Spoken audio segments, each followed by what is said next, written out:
Hey, hello there, ladies and gentlemen, and welcome. Welcome. This is the Political Spotlight, and I am your host, Christopher H. Bilbrey, the very single most best Christopher H. Bilbrey that I could be. And this is the 120th episode. All sorts of surprises and little horns and beepers and crap that we don't have is playing right now in my head. Yeah. Hey, if you could do us a favor and do all of this stuff right here on the side, if you could like and subscribe and hit the bell for those of you that haven't already done that. If you've done the bell once, you don't ever have to do the bell again. But you could like this episode because we're going to be talking about very important stuff in this episode. This might be one of the most important episodes that I have ever done. This might single-handedly be one of the most important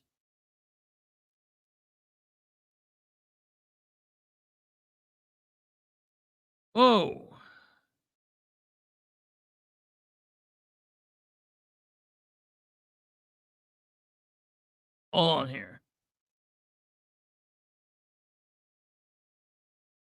I'm looking here.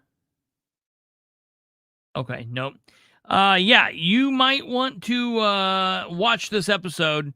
I thought I was getting an alert, but I was not. I was wrong.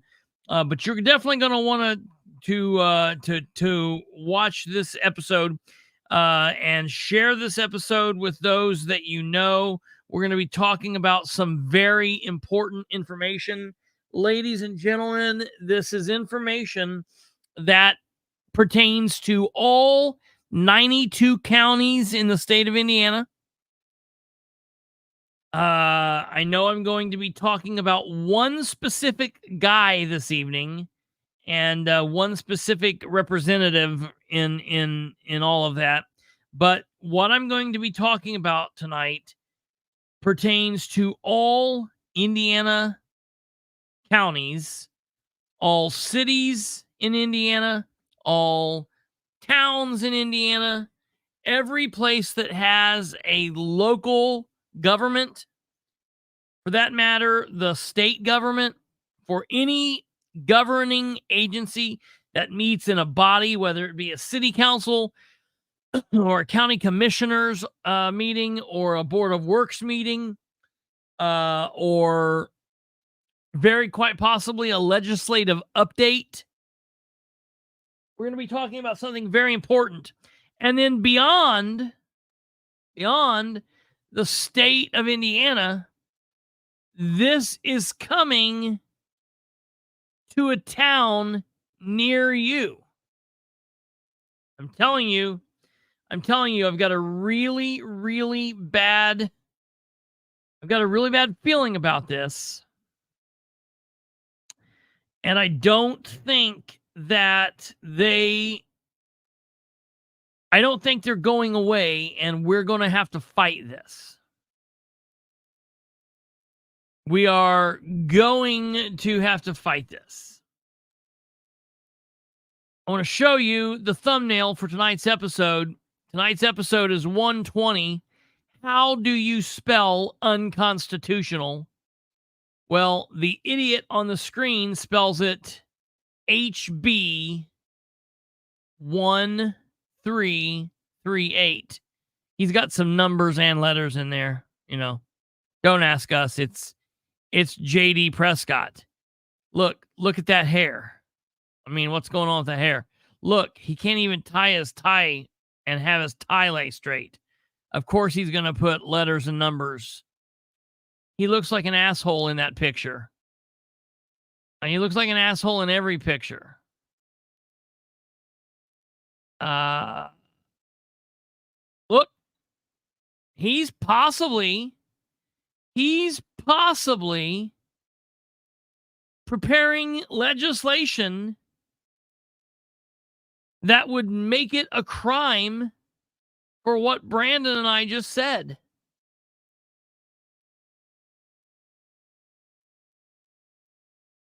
I mean, when you hear this nonsense that I'm going to read you, and when you hear what we're going to be talking about,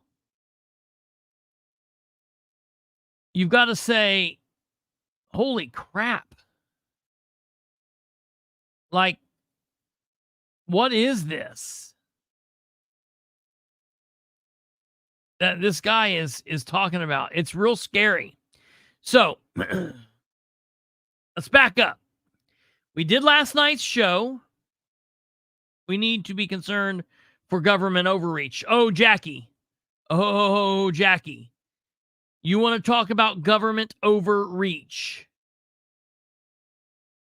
This is government overreach without the courtesy of a reach around. I'm going to tell you that much right now. I've been monitoring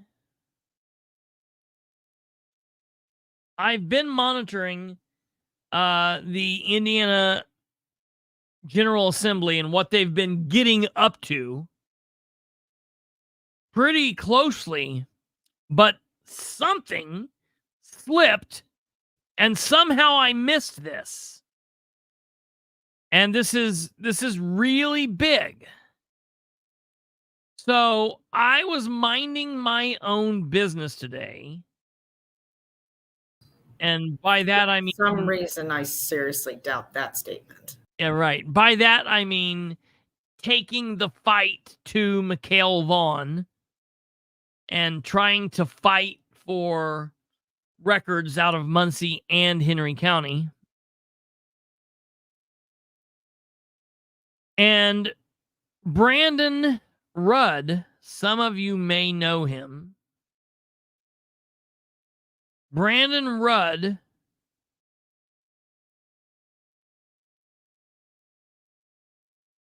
messaged me and said, hey, have you seen this? Which one? Was it Brandon or was it you? Which one of you said it first? You don't remember? Give credit to Brandon. I don't know. I don't think it was you. We're both losing our minds over I think it was Brandon. Really matter which one of us said it first. Yeah, because then I found the one article and it was like, holy crap, what is happening? It was crazy. Doug. I honestly don't know. I think it was Brandon though. Okay. All right. That's good enough for me.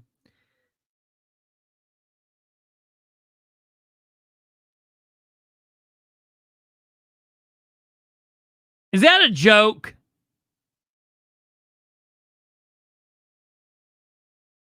Oh, is that a joke? Back up. Back up to what Joe Tompkins said. Is that something that somebody's put through? I mean, I'll be honest. I don't particularly have a problem with anybody carrying at the State House. However, I generally am not in favor of giving 6-year-olds guns. And Diego, I'm not sure, is old enough to carry a gun. So that's my concern. So I think everybody ought to be able to carry guns at the State House. I just don't know. That Diego should be carrying a gun because, like I said, he's not tall enough for the ride.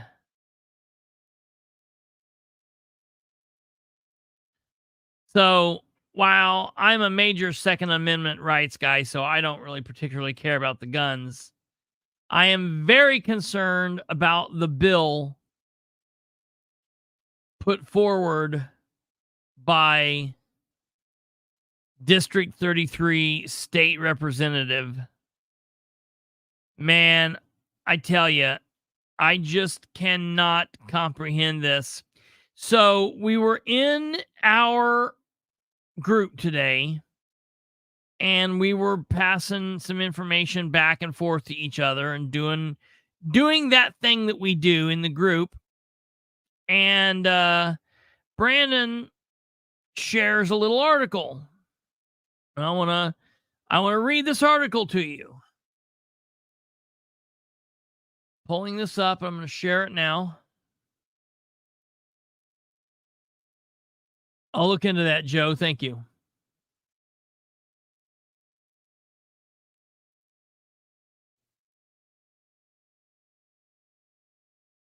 Okay, this is coming out of Jay County, the Commercial Review out of Jay County. Hello there, Danielle.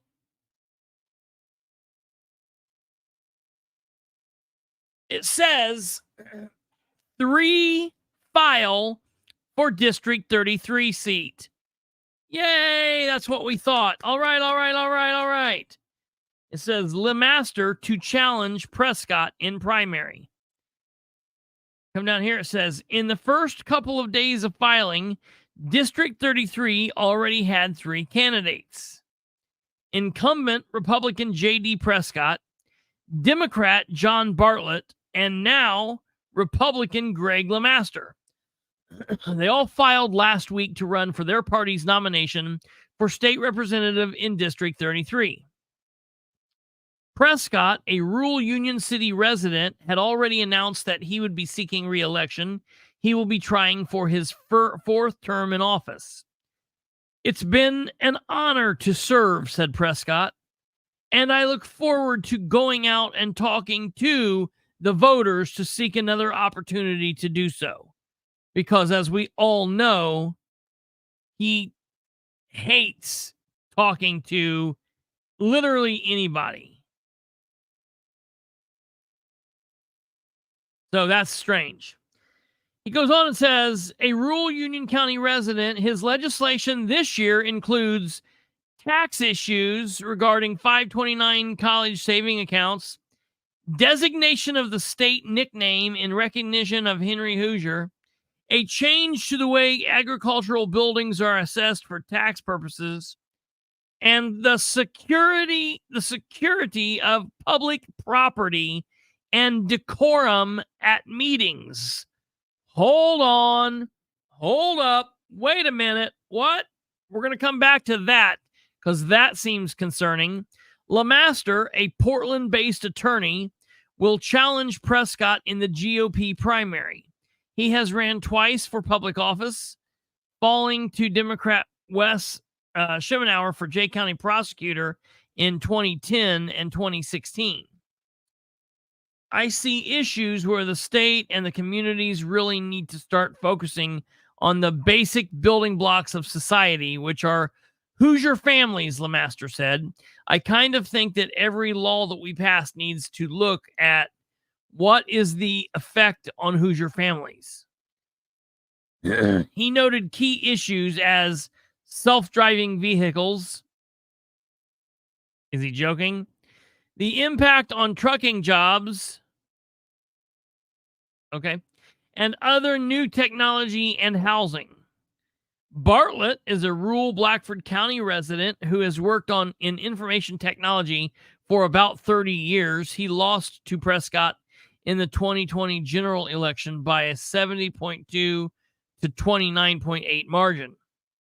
When you look at the demographics, rural Indiana never recovered from the Great Recession of 2008, said Bartlett in a press release. In fact, life has gotten worse in many aspects. The Republicans have held a majority in both houses of legislature since 2010 and a supermajority since 2012, and they have done nothing to improve the economy in rural Indiana.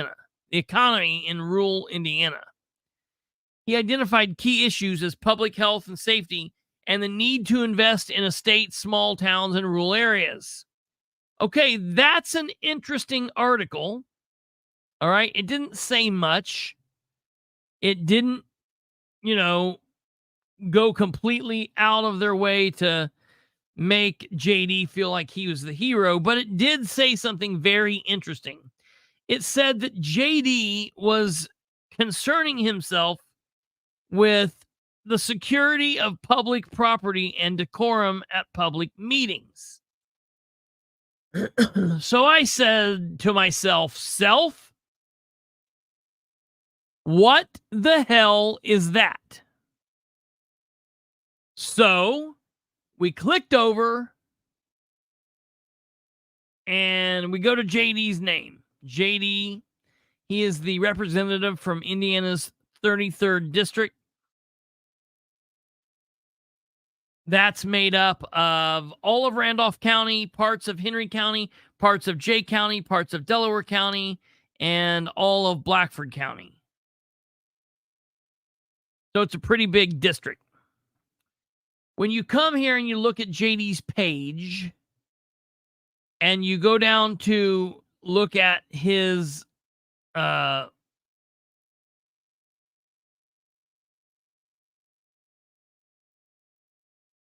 is oh, right here it is. Okay, we've got to jump the page. We're going to look at now his legislation. All right. And we come here and we're looking at this. We're going to share this. You can see this here. All right.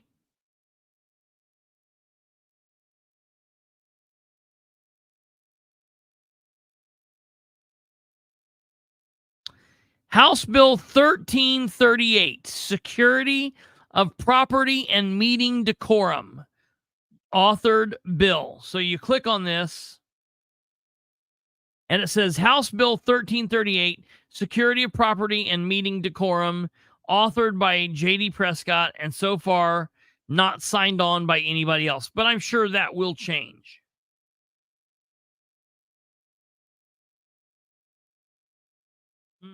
Okay, well, we'll get to this.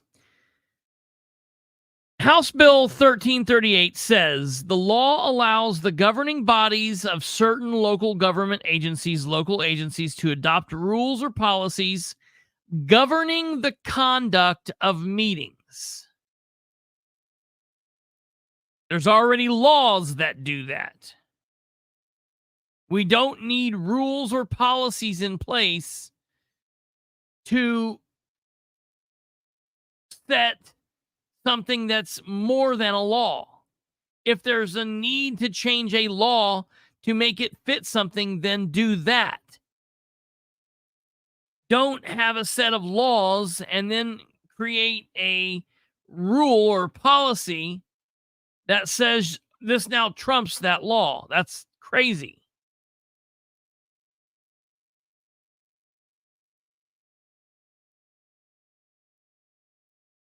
So it goes on and it says, this law provides that a rule or policy may provide that the presiding member of the governing body of a local agency may, 1, issue warnings to disruptive attendees and direct them to leave the meeting on a third warning, and 2, direct law enforcement officer to remove disruptive attendees. It provides that rules and policies must be posted at the meeting entrance or announced before taking public testimony. It specifies that a provision of the tort claim law providing immunity to government entities or employees in adopting and enforcing a law or rule applies, and it provides that a person who knowingly or intentionally enters or refuses to leave a certain area of a property commits the offense of criminal trespass. All right? Criminal trespass, ladies and gentlemen. Why is JD caught up with this? Well, let me tell you why he is. Let me tell you why he is. We get to looking things up, and I find an article that is, to me, just completely sickening. It's just utterly repulsive.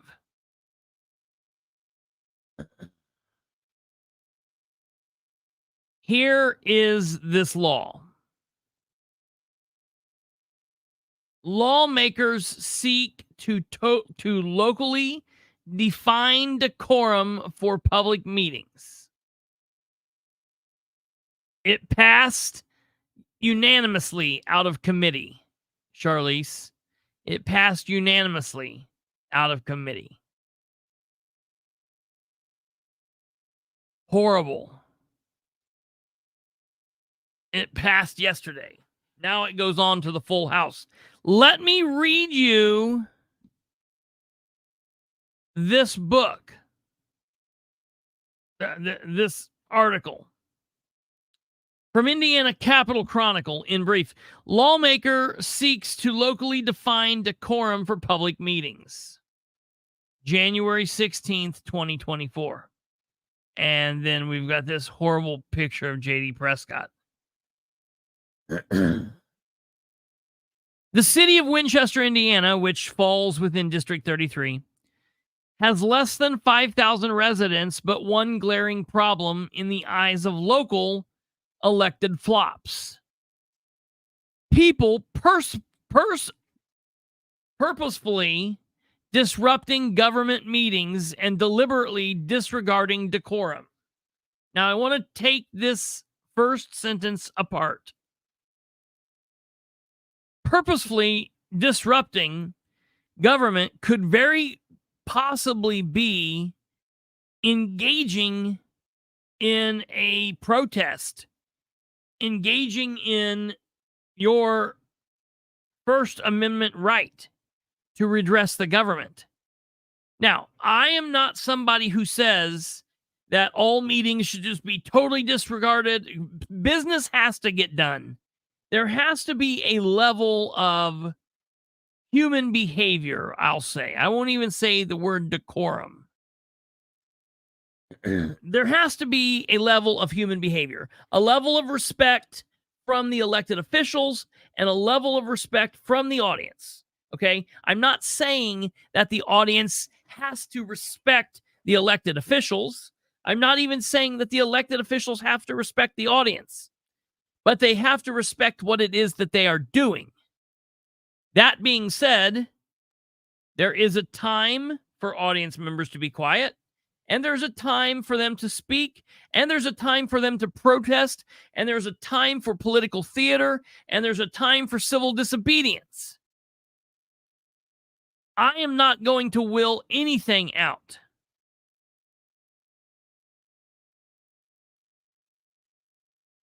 Rule anything out.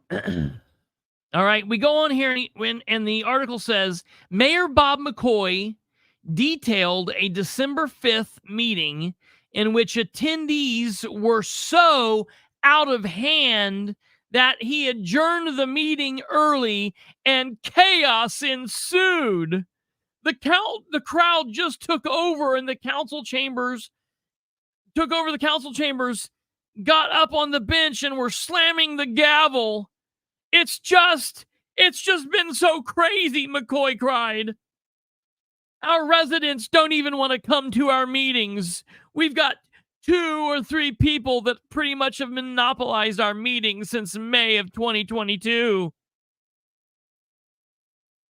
I want to know when this article was written.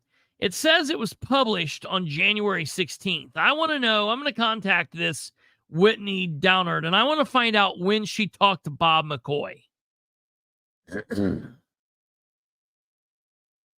I think they're stretching the truth here quite drastically. I was at that meeting on December 5th, and I can tell you a couple of important takeaways that this has already kind of messed up with. First, the meeting, the business, the agenda at hand was not interrupted. Not interrupted. The meeting was allowed to go on and be conducted.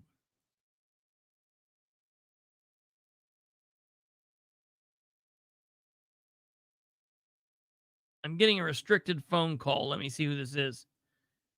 Hello? Hello? Yeah? Yes? Yes?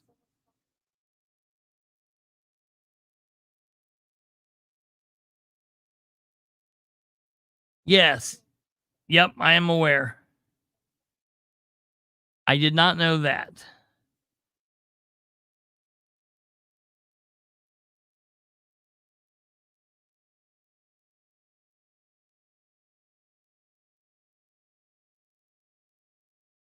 Okay, yes, I will definitely look that up.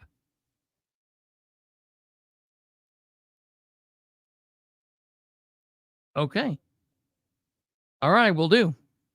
Thank you. I thought that was going to be more exciting than it was. It was someone calling about Mikhail Vaughn, letting me know of all his demons. I used to not take phone calls during the show, but when people call me restricted, it always gets me excited. We'll get back to that here in a minute. All right, back to this.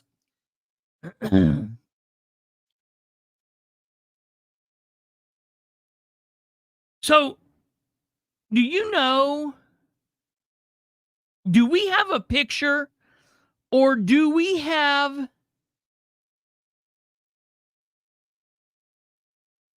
a copy of the agenda from December? Can you look to see if you can pull up a copy of that, Kate? Thank you. I was trying to look for that earlier and I couldn't find it. Yeah, so I was there. So I want to be clear about this. Before the December 5th meeting, it wasn't about my extended car warranty.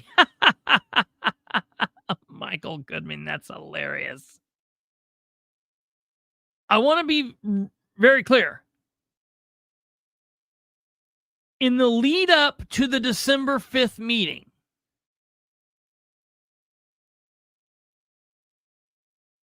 the mayor had been stating that he was going to put a series of rules in place that was going to be unconstitutional. He was going to do so without a vote. He was going to do so without making anything going through the legal channels or legal processes. And that, in our opinion, a lot of people's opinion, it was going to be viewpoint discrimination. So I don't have the agenda, but what I do have are the minutes from that meeting pulled up. Okay. And they are 5 pages long. Okay. They made it through their entire agenda. Can you share that? Sure can.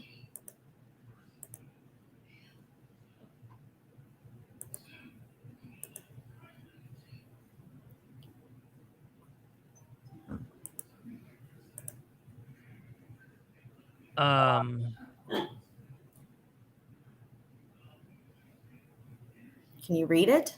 Yeah, can you blow it up just a little bit more? Let's see here.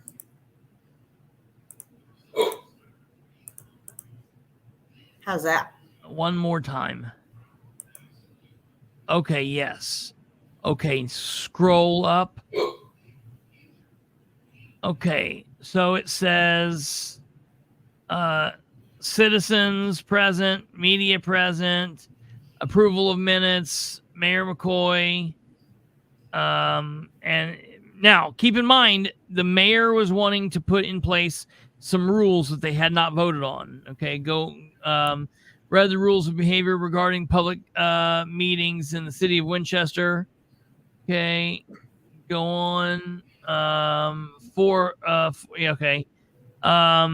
So ordinance 2217. It's going on. Ordinance. We see all of the ordinances here are moving forward. Okay.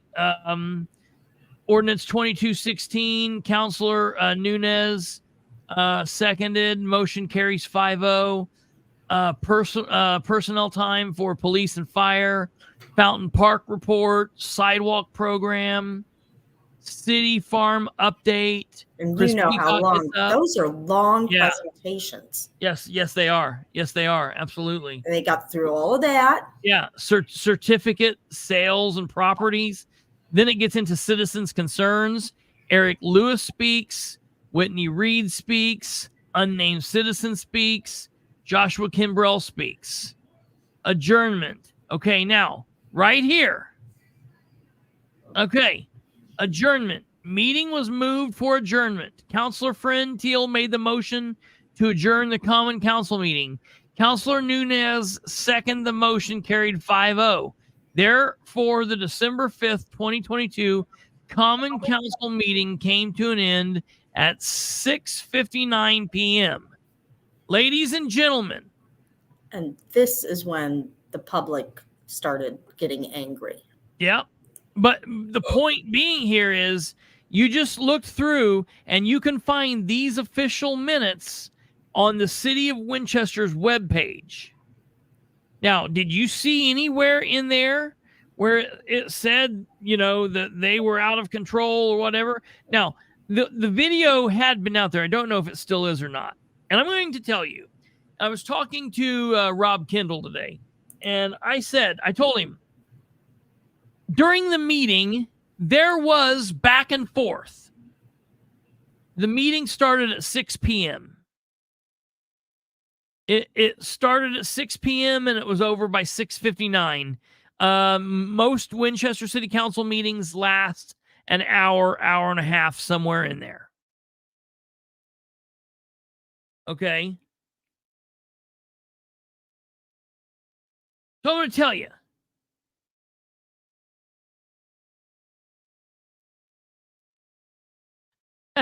Adam, that's hilarious.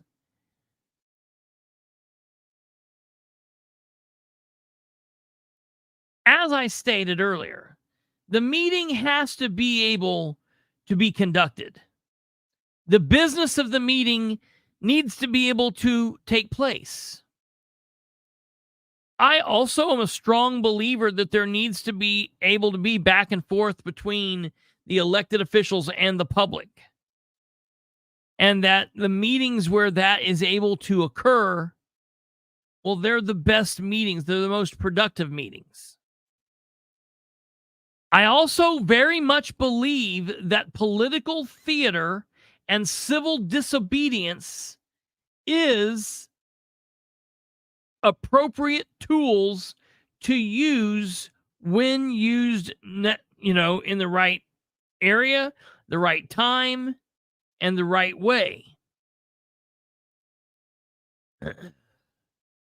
There would be times where they would be conducting business and there would be something that the audience didn't like. So the audience would say, hey, we don't like this. And they would stop and there would be whatever. And then they would go on. There were 2 or 3 police officers in attendance that evening. And it was a standing room only meeting. I also want to let you guys know that before the meeting, the mayor went out and got not a regular, like the mayor used to have a regular little gavel that judges have, the head's about that big and it's about that long. He went out and he got a super mallet. The mallet was probably the head of the mallet was probably this big, probably that big around. And it looked like a shortened croquet mallet. Okay. That's what this thing looked like. That's the other thing. So when the meeting finished and citizens' comments started, there became an argument about giving address and giving name, which you clearly do not have to do, and about the time limit. And at that point, the mayor said he was leaving. And he left. He left. Some of the council stayed behind to listen to the citizens. At least a quorum did. I think one councilman left, but whatever.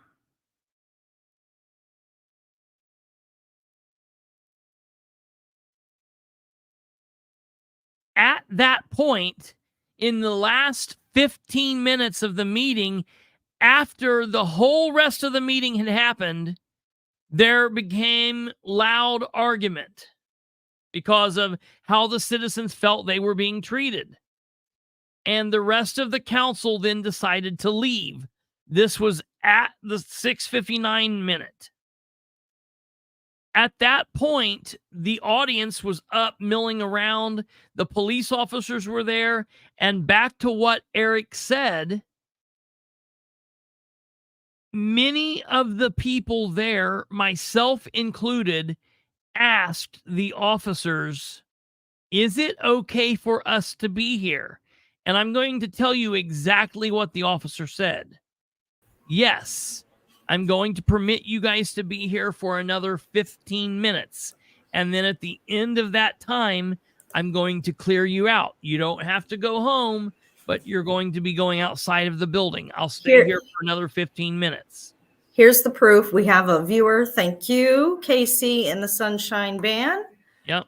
Went and got us the agenda. Okay.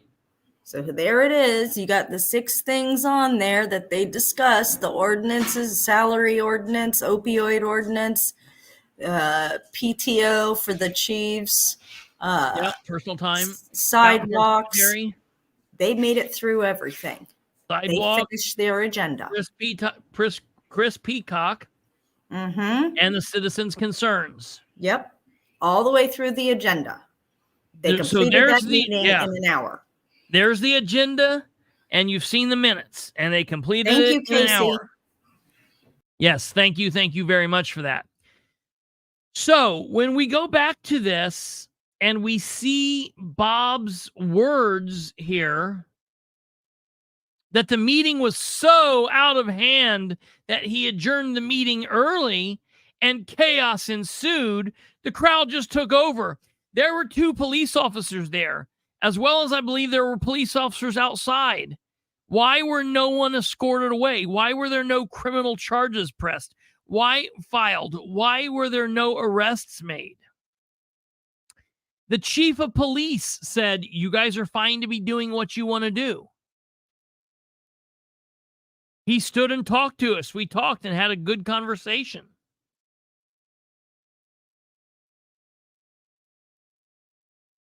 When McCoy says our residents do not want to come to our meetings, that's just a flat out lie. He's completely full of shit.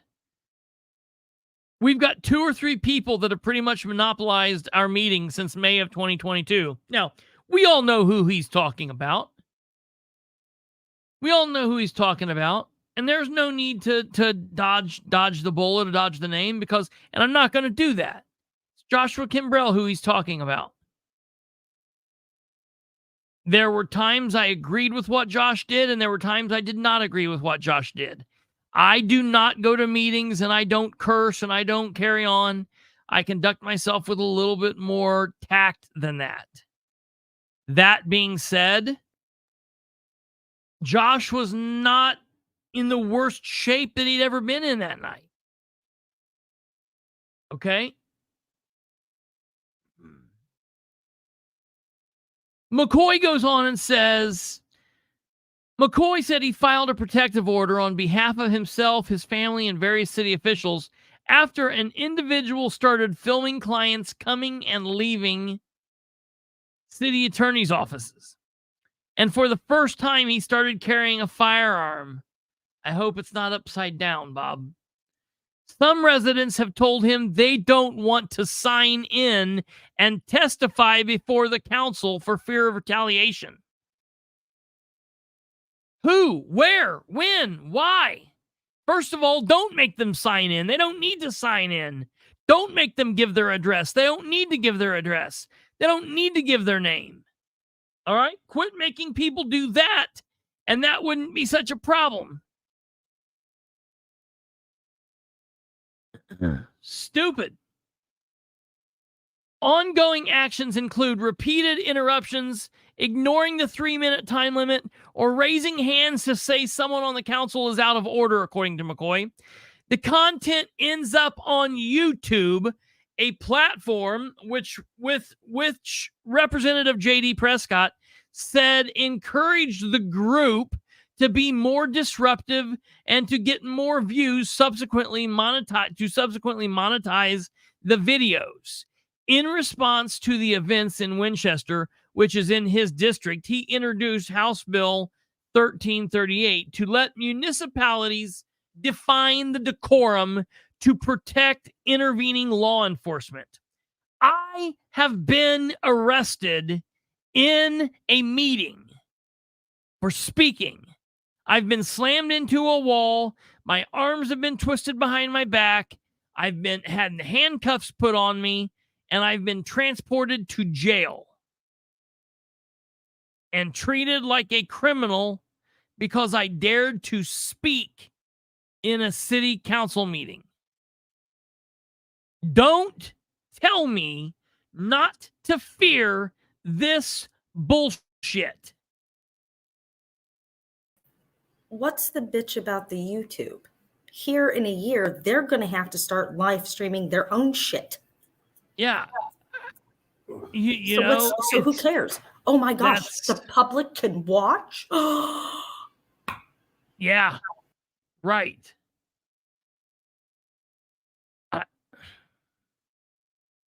I'm floored. I'm floored because YouTube and speaking truth to power and holding JD's feet to the flames and not letting his ass get away with stupid stuff is things that he doesn't like. Holding Bob McCoy accountable, holding Lisa Friend accountable, it's things they don't like. It's harassment to them. You know, I'm pretty pissed off that our Indiana General Assembly, yet again, state senators, state representatives, they go to work and they're working real hard. They're working real hard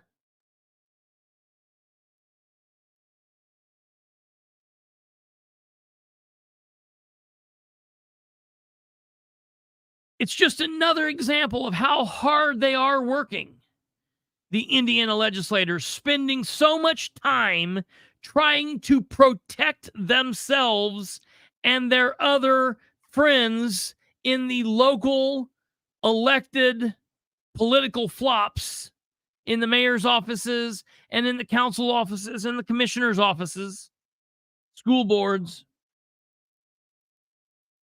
The Indiana General Assembly is working so hard to try to protect themselves and their other elected friends from the dreaded citizen, but they never spend any of that time working to protect those of us in the citizenry.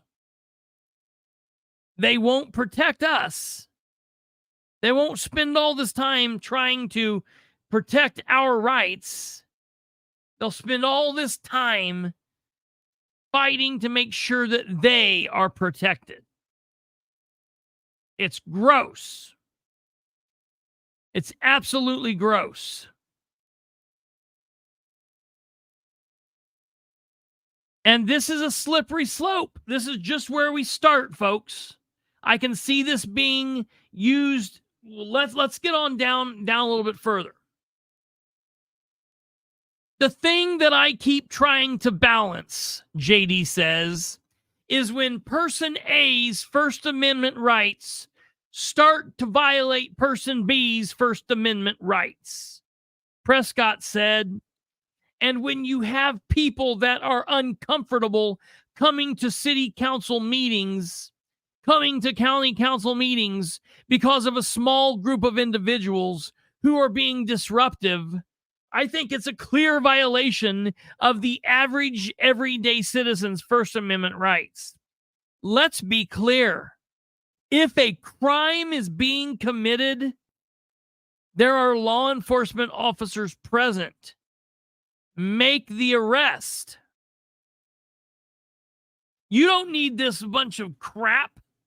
Make the arrest for disorderly conduct if it stands.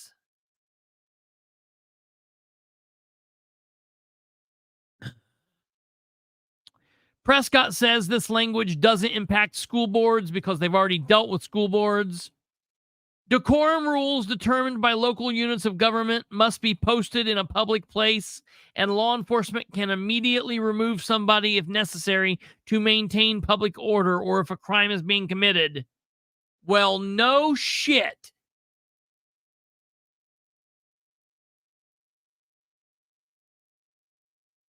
The bill also clarifies that the state's qualified immunity legal language protects the public employees and law enforcement from being held personally liable for enforcement.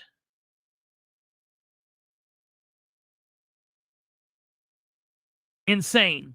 Additionally, the bill expands the definition of trespass to include restricted property with the appropriate signage.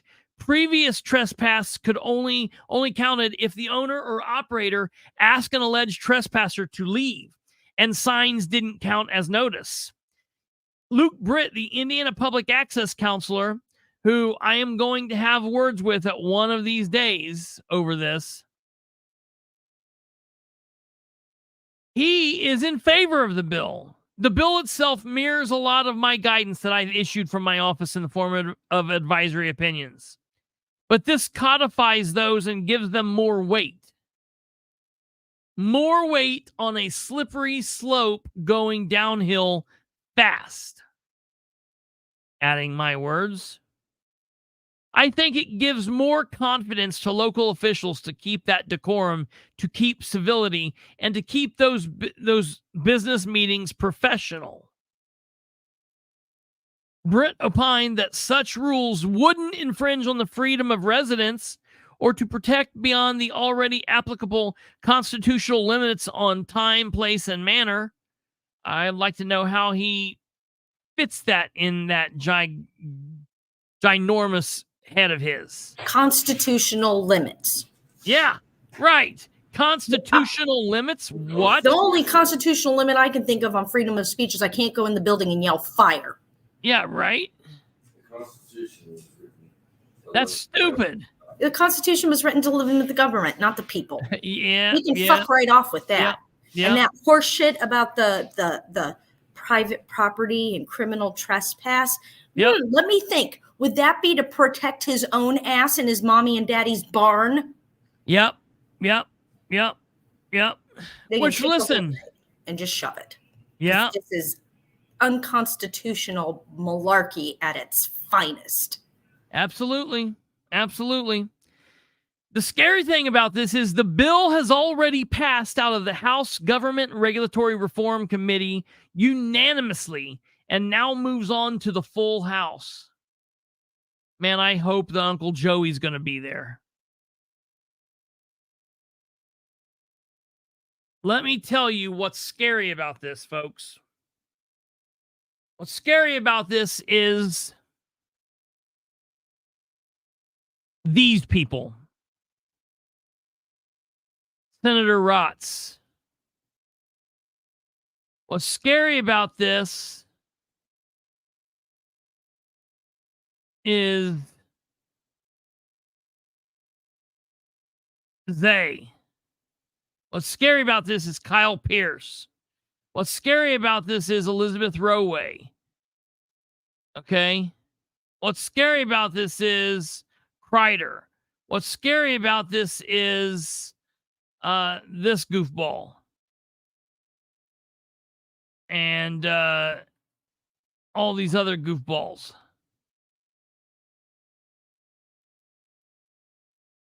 Because these people will vote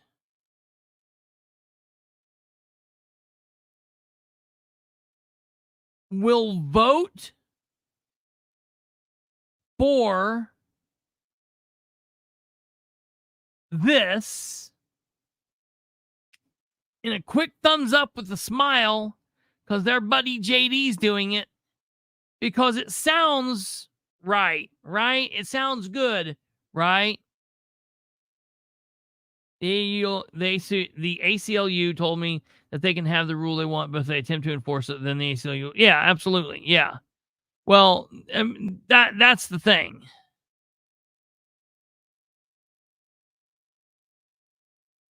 This is mind-boggling because I don't know if Brandon is here. As we were talking to Brandon earlier, you know, I see where this goes. You know, right now this is a city council meeting. They're wanting to make rules at a city council meeting.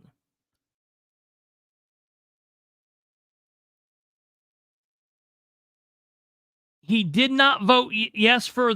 Let me be very clear, Catherine. Well, I don't know if he's on it. We need to find. Hold on. Let's go back and look.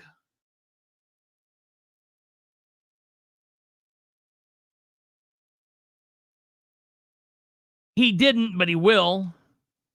I don't know if he has yet or not. Hold on. Let me look and see who voted.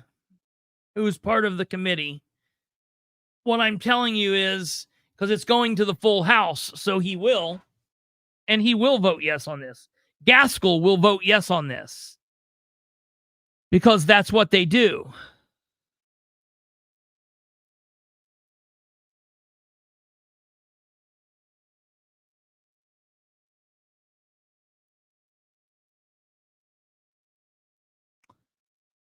Okay, right here.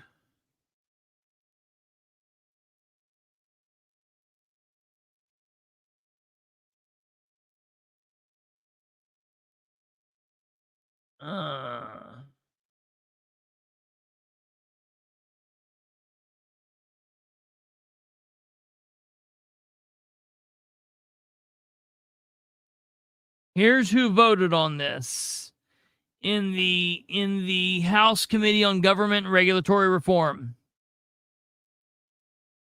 The chair, Doug Miller, voted yes.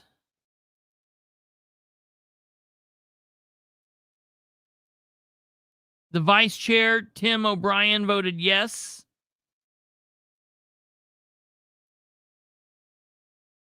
Chris Campbell voted yes. Reagan Hatcher voted yes. Michael Karikoff voted yes. David Abbott voted yes. Karen Engelman voted yes. Jim Pressel voted yes. Jack Jordan voted yes. Joanne King voted yes. And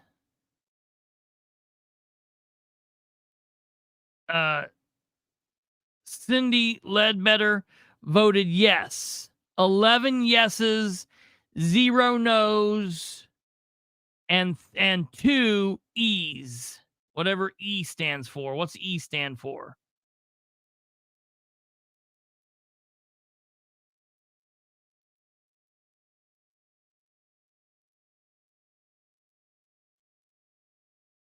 JD wants to expand it to legislative updates. He stopped holding them in public locations. Now he can just put out a no trespassing sign to keep anyone out critical. That's what'll do this. This is a slippery slope, folks. Where does this stop?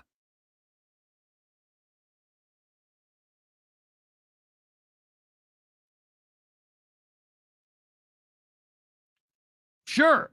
Bob McCoy, the council, the new council in the city of Muncie will. Who paid for the government buildings? Well, of course, the public did. Absolutely. Absolutely, Eric.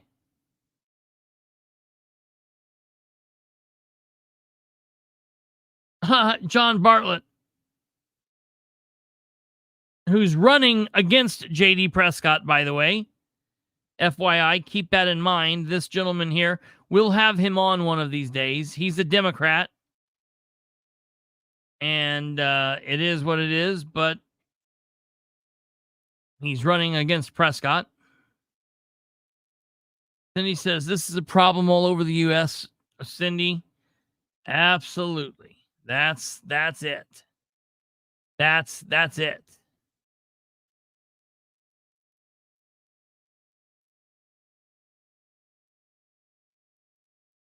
Yeah, let me tell you, and I want to be really clear. I posted earlier for the people of Madison County I was talking to. Here is Senator Rotz. Here is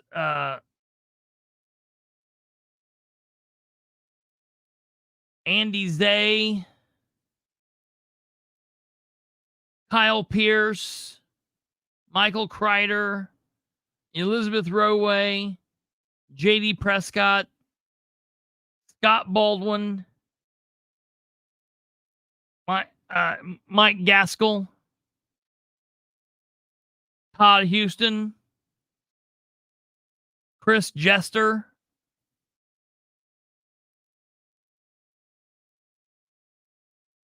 and Bob Cherry. These are representatives and senators because it's going to go to the full House. Then during switch day, it'll go to committee at the Senate, and then it'll be voted on. And I'm telling you, this needs to be voted down. This is an election year, folks. These people are running for re-election. Tell them they better not vote for this. There are already laws in place. And I'm going to be clear. I, in my opinion, consider myself to be a First Amendment purist. But I also know that there's ways to conduct myself and ways not to conduct myself. I do not need to go to a meeting where I've never been before. I don't feel the need to do this and then just go there and start yelling and raging and cussing. Because they already don't give us the time of day when we ask them questions. They already shoot us down when we want answers. They already do whatever they want to do that betters them instead of us. They do that. So, when we go there and we're jumping out and we're F this and F that and, F your face and all of this, man, it doesn't really give you much room to go. Doesn't give you much room to grow. You've emptied your toolbox and you've got the biggest weapon that you can use. I'm not a big fan of that. But let me be clear. These laws would hurt me the same way they would hurt Josh Kimbrell. These laws will hurt Bree Davis. These laws will hurt Catherine Callahan. These laws will hurt you the same way they would me, or the same way they would hurt Hendry. Now, in the upcoming couple days, I don't know exactly when, we got to get this narrowed down. I think Brando and I, or some grouping of us, is going to be going down to WIBC, and we're going to be talking with Rob Kendall about this. And we're going to be, in my opinion, calling J.D. Prescott out. I want to have J.D. and Brandon and I, J.D. can even bring a buddy, or Brandon and I can tag in, or I'll just go down there for moral support. Whatever.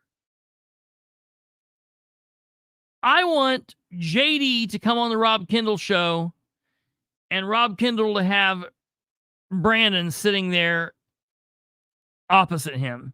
And I want a good old-fashioned debate.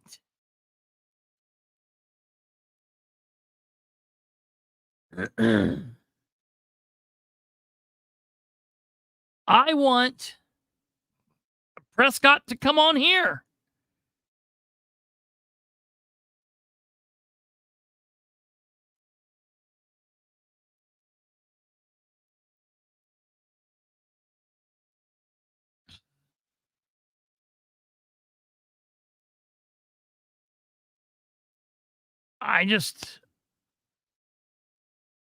I'm floored at this, folks.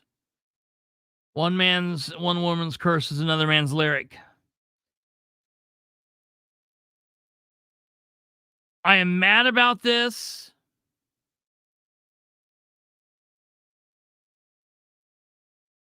And I'm telling you what's going to happen is this is going to be passed through. This is like a horrible cancer that is spreading, and it's malignant. And it's definitely stage 4.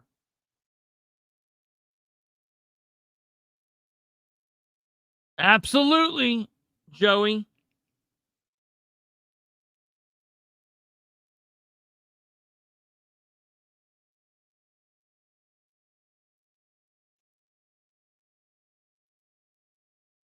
Jack.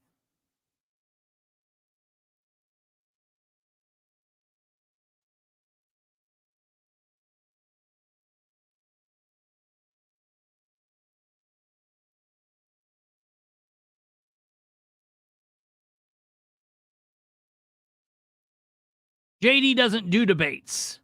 The last debate that JD was in, a woman called Brittany beat him severely. Oh, no, that's not true. That's not true. The last kind of debate that he was in, a woman named Ashley Grogg beat him. The debate before that, Brittany Clower beat him.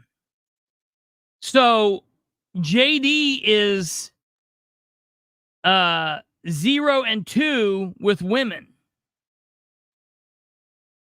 They have cleaned the clock. Come out tomorrow to the Republican Tea Party in Madison County and ask Deputy Governor Crouch what her thoughts are. That would be a very good and interesting time. That's tomorrow.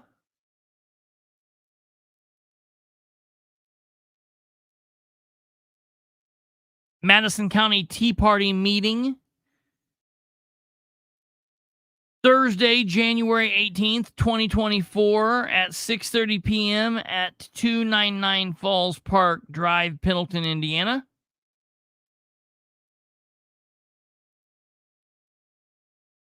We'll have all of these folks there.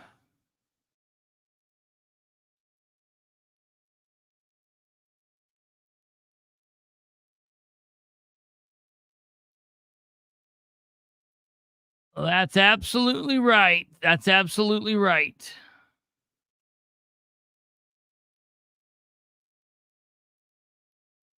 I just can't understand it. I might go to this and find out what she's got to say. I am so floored by this.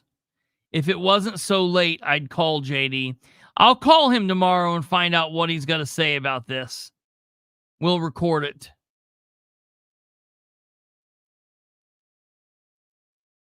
Oh, Bob's, okay. Bob S. says that Mikhail Vaughn hid the comment. Brandon Clower says, I'm so angry that this legislation wants to target citizens' rights Why not make laws that say meetings have to be held by a reasonable time, that the public comment must be allowed? Not what? I'm so angry that this legislation wants to target citizens' rights. You pass a law that says it has to be held at a reasonable time. Yeah. Public comment must be allowed, and you don't have to give your fucking address. Yeah, right. It's real clear. That's real clear. Yeah. Ha ha ha ha. Joe Black, Kate, check out at Harvey Freebird title. Buckle up. Absolutely. I don't know. I don't have very much faith in these people. And I don't have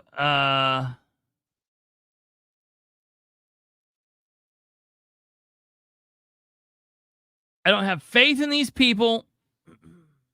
I don't have faith in their idiot colleagues. You know, the problem is, I was talking to Kindle, and I was like, you know,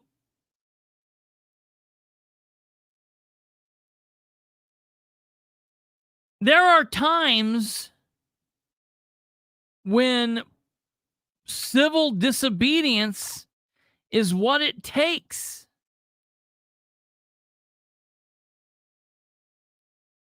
You know? Political theater, and it's not just political theater on our side or the side of the audience or the people speaking in the audience. It's political theater on Bob McCoy's side. It's political theater on all of these elected officials. JD Prescott, you want to see political theater? Go back and look at this. The crowd just took over the council chambers, got up on the bench, and were slamming the gavel. Nobody was slamming the gavel. Somebody raised it in their hand and got their picture taken. The police chief was asked about it first.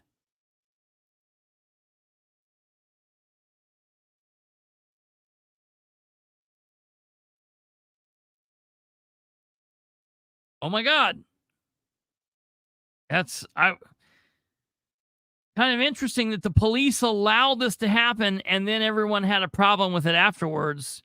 Kind of reminds me of something else on a larger scale.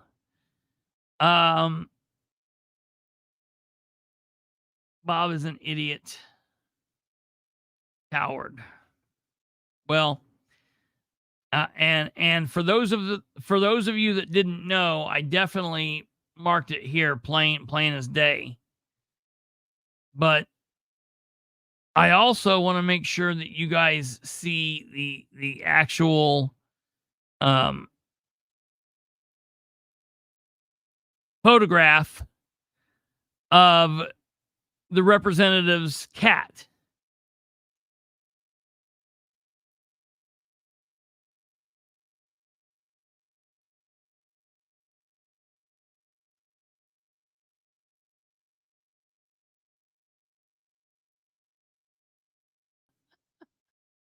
Ah, good Lord. I love it. That's amazing. My absolute favorite. It's good to laugh because I'm telling you, I've been in a really bad mood all day today. I've been in a really bad mood.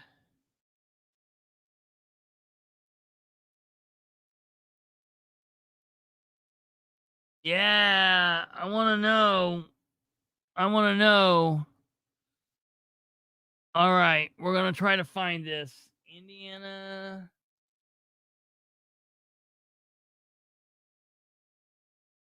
General Assembly. Brando told me that the video of this should exist. All right, I'm going off screen. Kate, can you pull up here real quick? And if Brandon comes into the comments, can we find out, Brandon, can you help? Oh, trying to find anything in this damn thing is a pain in the ass. Okay, so Committees. I'm on the General Assembly, and this would have been the 16th. Oh, all right, we're on the 16th.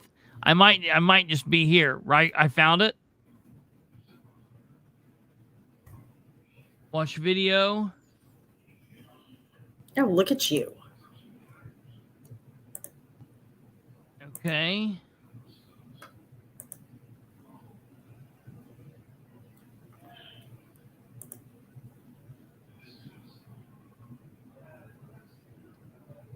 Else.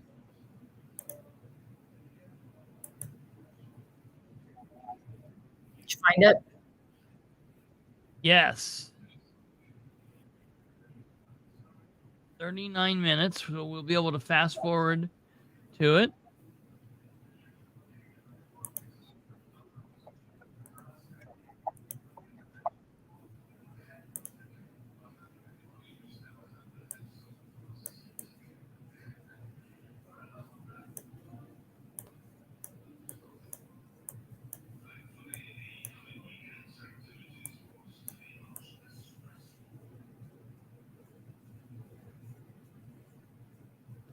Oh, and there's old Bob standing there looking super important. Where? Okay, so it's at around the 8-minute mark in the video. Okay. You got it? Yeah. You see Bob leaning up against the wall.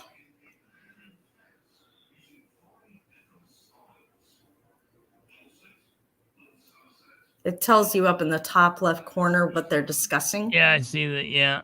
Okay, it's right around 8-minute mark. 8-minute mark. Mm-hmm.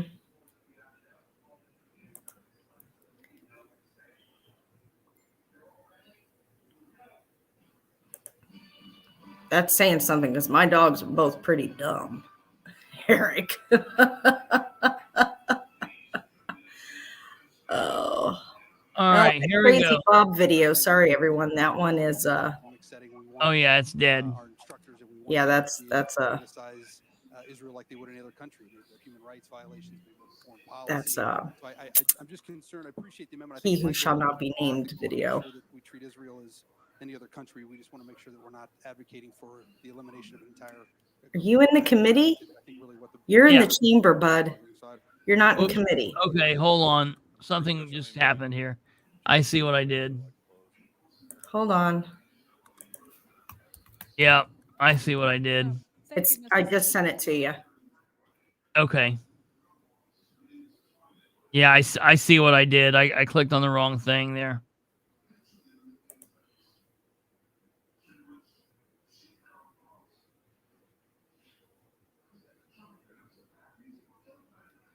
Okay. Oh, I'm sorry about the lighting, Julie. It's I have a sick one and he's sleeping downstairs, so all the lights down here are off, so he can get some rest. So I just have the light coming off the computer screen. So I'm sorry it looks spooky and creepy.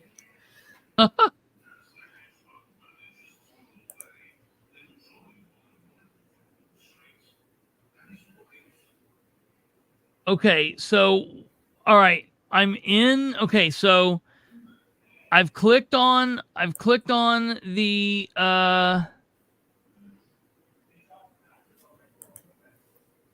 on the link that you sent me. So how do I get it to the video? Okay, so it says meetings.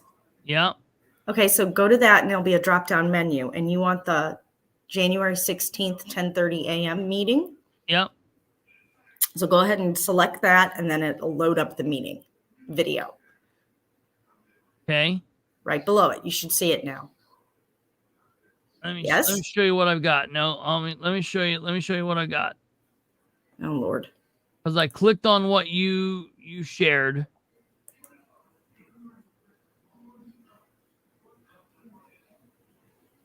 Let me go back and I'll do it this way. All right, I just clicked on what you shared. And Okay. this is the first thing I get. Okay, so search for a meeting Search for a meeting. right there. So the 16th. Now Okay. scroll down.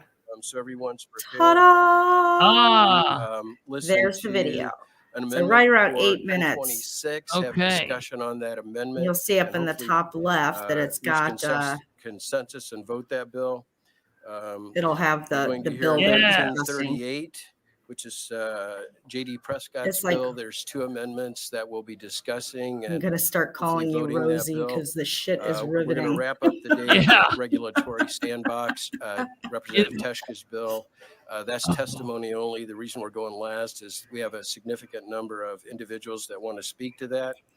And for the time We keep being, trying House to Bill teach Bilbrey how to 1109 tech. is on It just, hold. Yeah. the IGA With website that being is, said, I'm Oh, going this dude, new and it's- improved it's- one is supposed to be have the committee so members much introduce easier, but themselves, it and is. Look how we'll move scared he forward is. with House Bill 10. And what is Sheen doing here? Into the introduction. So, Ann, if Oh, you want to well, start. you know, he's got to bring his boy. Ann Haley, Legislative Services. Cindy Ledbetter, District 75, which is portions of Pike, Gibson, and Warwick County. And what's He needed Bob a doing? DD. Engleman, District 70. Yeah, all of Harrison, right. Part of Clark, part of Floyd, part of Washington. Yeah, this is the committee video Representative Dave for Abbott, District the 18, all of, Government most and of Noble Regulatory County, Elkhart, Reform little bit of Committee. Elkhart, Kosciuszko, and Whitley County. Chris Campbell, District 26. To All right. organize, reorganize, standardize, and fill gaps in for current. To ask for your support of the amendment and the bill. Going through this bill. There we go. Oh, here we go. Aye. Representative Engelman. Meant that rewrites the majority of the bill, just moves it into the open door section of Indiana Code to further align it. Would it be okay to discuss the bill as with this amendment? Yes, so what we're going to do is, if you don't have a copy of the amendment, we can distribute the amendment. But I'd like to distribute the amendment, have discussion on that, how it impacts the bill, and then we'll talk about accepting the amendment at that point. We'll have discussion on the amended bill, and then there's one additional amendment which we need to talk about at the end. But I think chronologically, that part of the process makes the most sense. Yes, and I'm referring to amendment number 2. Does anyone else find it very, very rude that they So, make their committee witnesses members need stand? Yeah, right. I mean, I don't There's really plenty give a of shit seats about in Bob. there. Or, yeah, right. No, but it's rude. Yeah. Representative Prescott, as you see fit, if you'd like to address the amendment. Yeah, so amendment number 2, it just it moves everything that I'm doing here into the open door statute or section of our Indiana code. But before I get into it, I'm going to give kind of a little backstory of the problem I'm trying to solve here. So in our area, we've had a group of, I guess no other better words to describe them than local YouTube political agitators that have been showing up and Agitators. disrupting local government meetings. They've actually been harassing and Hear that, stalking Admiral? elected You're an officials at agitator. times. But for the purposes of this bill, disrupting local government meetings, the more disruptive they are, the more YouTube views they get, the more they monetize off it. That's kind of their MO. And as well as in the second section of the bill, we have language to Did you make any money off of any of this shit, Bilbrey? clarify restricted access areas in government buildings as well, for where these First Amendment This auditors is- they come through, they're this reporting is- anything and everything, Yeah. as well as personal identifiable information. And you know, one thing that's concerning to me is when you have people that are maybe going to court for whether it be a child custody battle or some other legal issues, to where you know it could be dangerous having their former perpetrators seeing their face or their kids on YouTube or other social media areas. So that's kind of where that You're going to language have to came from. live But stream the meeting, so this is amendment number moot. 2, going through rewrites, and we're clarifying that this applies to local government meetings, but it does not apply to schools or charter schools. And the reason for that is I didn't want to touch any of the language that was passed last year by this committee on school board meetings as well. And those We are also clarifying, so we're also establishing that if the body allows an attendee to speak at a meeting, that they can establish a set of rules of decorum. And this is a may provision for local units of government. The governing body may adopt reasonable rules and policies governing the conduct of the meeting, including reasonable restrictions on time, reasonable steps to maintain That's right, Diane. order There's during no the meeting, expectation of privacy in a procedure public for the building. presiding member to enforce these rules of decorum, as well as I went by the three strikes you're out approach. So a verbal warning, a second verbal warning after the third offense. The local presiding officer can ask the attendee to leave the meeting. If that attendee refuses to leave at that point, law enforcement has the ability to remove that attendee from the meeting. This would not, the governing body must notify the attendees of the rules prior to public discussion by either posting the rules and policy in a visible area at the entrance of the meeting or on a bulletin board of such, or make an announcement of the rules or policies before taking oral public comment. And then nothing in this section would prohibit a law enforcement officer from immediately removing an attendee from the meeting if the attendee's removal is necessary to maintain public order, if there's a crime or criminal offense that's been committed, or they become extremely disruptive. And then I think a very important piece of this, line number 27 on Amendment 2, is clarifying that this section applies to our Tort Claims Act, which is our version of qualified immunity to protect both public employees and law enforcement from being personally held liable Catherine. for enforcing this chapter. That has been some of the instances that have taken place in Winchester, for example. The law enforcement was uncomfortable removing, even when it was clear that they've been disorderly. And I've got one of my local mayors here to talk about what's happened specifically in these meetings. With that, that's amendment number 2. All right, thank you. Are there any questions from the committee regarding amendment number 2? Representative Abbott? Thank you, Mr. Chair. Yeah, I'm glad to see this amendment. I think this is well needed, as is your entire bill. And you're correct. I remember 2 years ago, Representative O'Brien passed, it was 1130 for school boards. So this is a good extension of that. And I see you've aligned pretty closely with that. The only question I would have, and it's not really that you'd have a direct answer, but what I have heard a lot from some of the school board members that have had situations like that in Allen County and in my district is that they get a little nervous. Are you about watching this, what Brandon? is inappropriate Are you use, here? when does it violate constitutional rights? And then because of that question, they tend to back away from taking any action. I see you put qualified immunity in here. I'm glad to see that. Is there any other? So no, I'm leaving to actually establish those rules of decorum. They do that locally. I would encourage our local units of government to work with their city attorneys to make sure that they find that balance. I mean, the last thing we want to do is violate anybody's First Amendment right. My whole procedure is just like we are in this meeting here today, right? We've got rules of decorum that we conduct as a body. So I just want to make sure that we're having civil, open discussion. Thank you. Any other questions? Will of the committee on this amendment?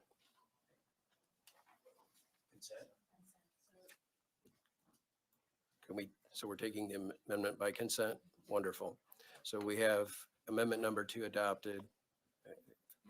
Right. You want to go to amendment 1 now, or? Yes, if I may. Sure.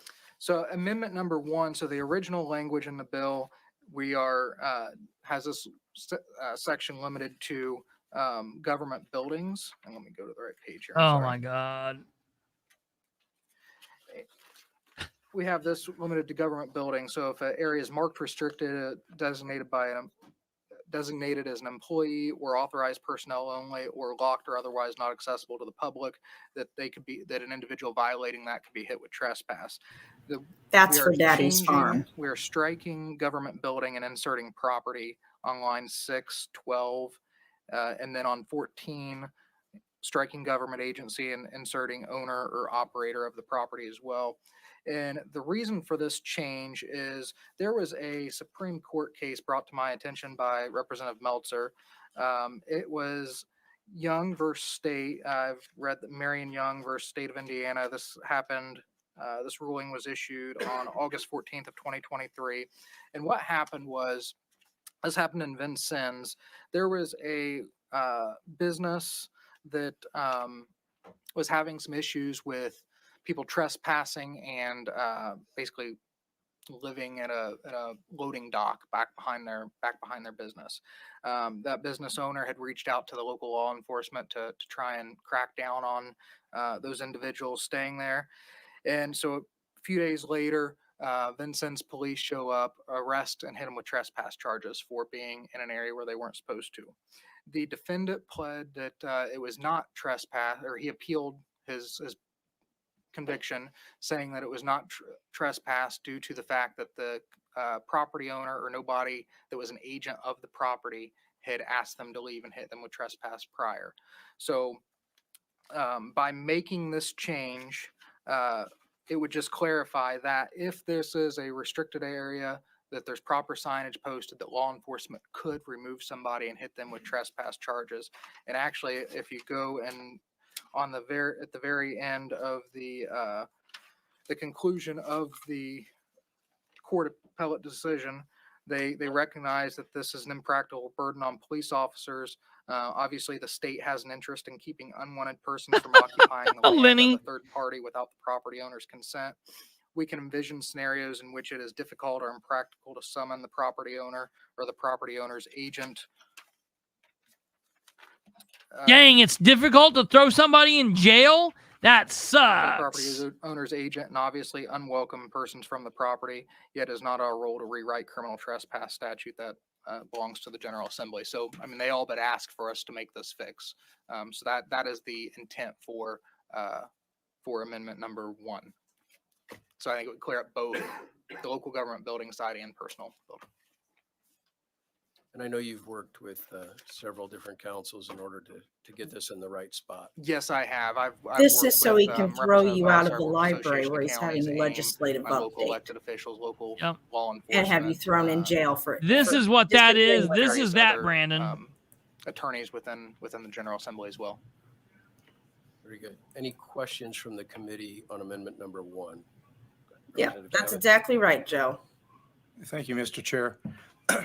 Would this be interpreted to say this would, you have squatters' rights? Does it go as far into that statute about the procedure that on a foreclosure or sheriff's sale that someone's living in a property illegally, they just walked in because it's vacant, and then they claim squatters' rights and they have to go through proceedings to evict them?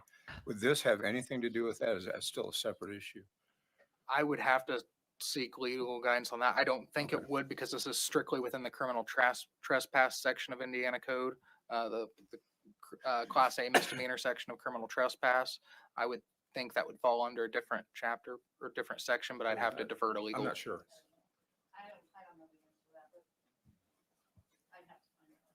Okay, fair enough. Thank you. Any other questions? Will of the committee on this amendment? Consent. All right. So we have a amended bill. Any further discussion or questions for Representative Prescott on this piece of legislation? Ignoring one of my committee members. We have 4 individuals signed up to testify in this. So let's start with, thank you, Representative Prescott. Let's start with Luke Britt. Good morning, everyone. Thank you for the opportunity to say a few words in support of this bill. I'm the state public access counselor, taking the rare opportunity to actually support a bill. This is an important issue in my world and for local government as well. It's not a unique issue to Winchester. It's statewide. Whenever I go speak to Association of Counties or cities and towns, I always start by asking, how many folks have encountered these type of issues, and a good 3/4 hands raised. So it's across the state.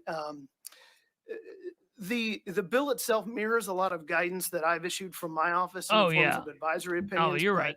This codifies those and gives them more weight.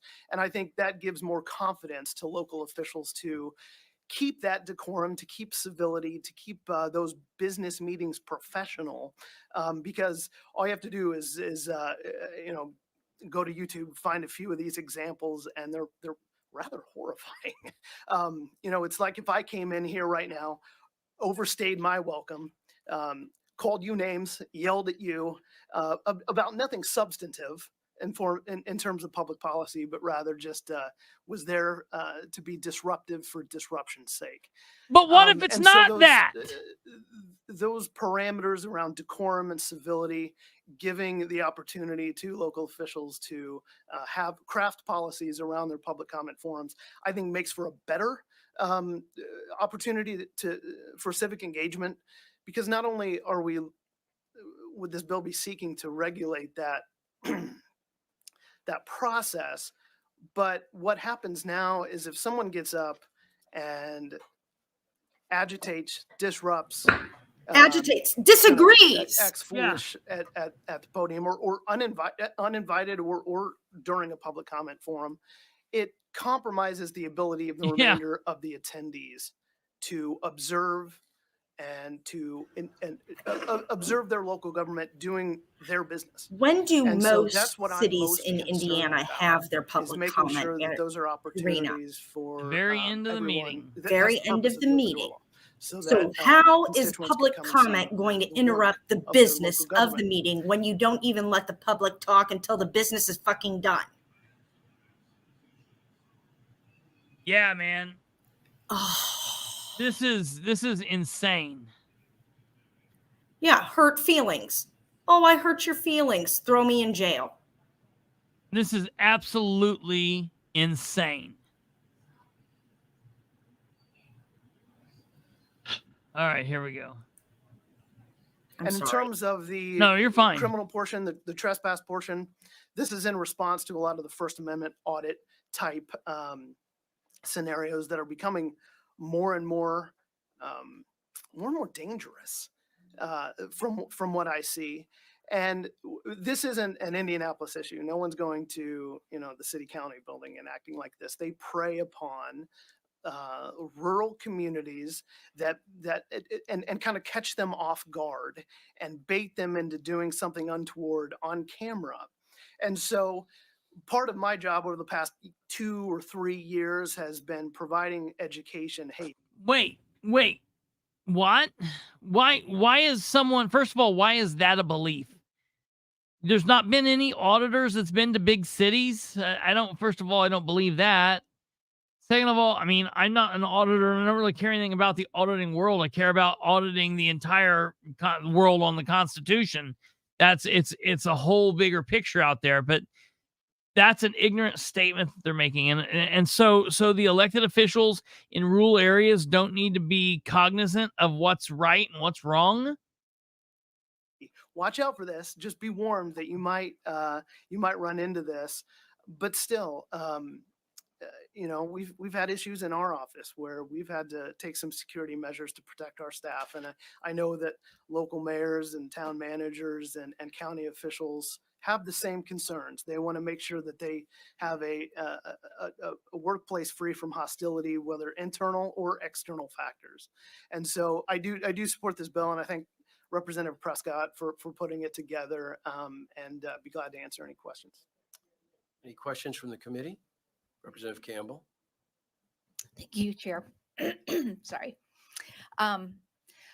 What comes to mind for me is, so this is allowing the local unit, or would that apply to like the State House? What comes to mind for me is when you have a lot of protesters, State House full of people that are very upset about legislation that's going through and very vocal.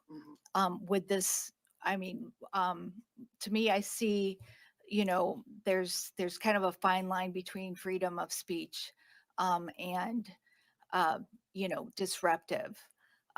Is that well enough defined in here that we would still allow for those people that are very upset? Maybe they're loud, but